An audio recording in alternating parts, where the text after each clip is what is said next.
It was a quiet Tuesday evening when 22-year-old Sarah decided to stay home alone for the first time since moving into her new apartment.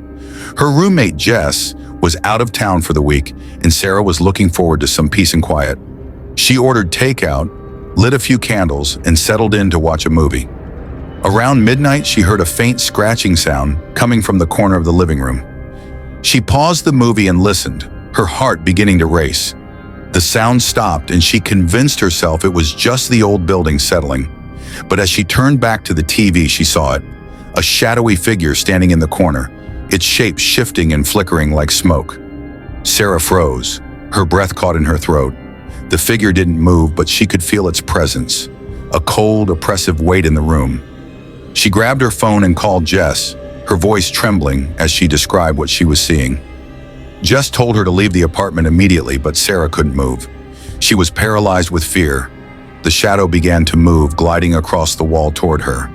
Sarah finally found the strength to run, grabbing her keys and bolting out the door. She spent the night in a nearby diner, too terrified to go back. The next morning, she returned with Jess and a friend, but the apartment was empty. There was no sign of the shadow, but Sarah couldn't shake the feeling that it was still there, waiting. She moved out a week later, leaving most of her belongings behind. To this day, she refuses to stay home alone.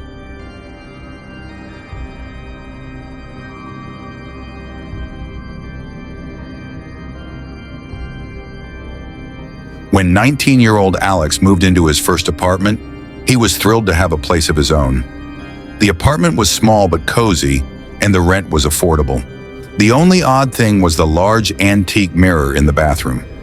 It was ornate with a tarnished silver frame, and it gave Alex an uneasy feeling every time he looked into it. One night, Alex was home alone, getting ready for bed. He brushed his teeth and glanced at the mirror, as he always did. But this time, something was different. His reflection didn't move.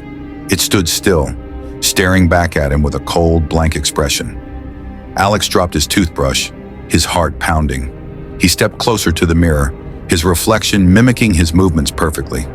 He told himself it was just his imagination, but as he turned to leave, his reflection stayed behind, its eyes following him. Over the next few days, the reflection began to change. Its expression grew darker, more menacing, and it started to move on its own, even when Alex wasn't in the room. He covered the mirror with a sheet, but he could still feel its presence, watching him. One night, Alex woke up to the sound of glass breaking. He ran to the bathroom and found the mirror shattered, shards of glass scattered across the floor. Standing in the middle of the room was his reflection, its face twisted into a grotesque smile. It lunged at him, and Alex blacked out.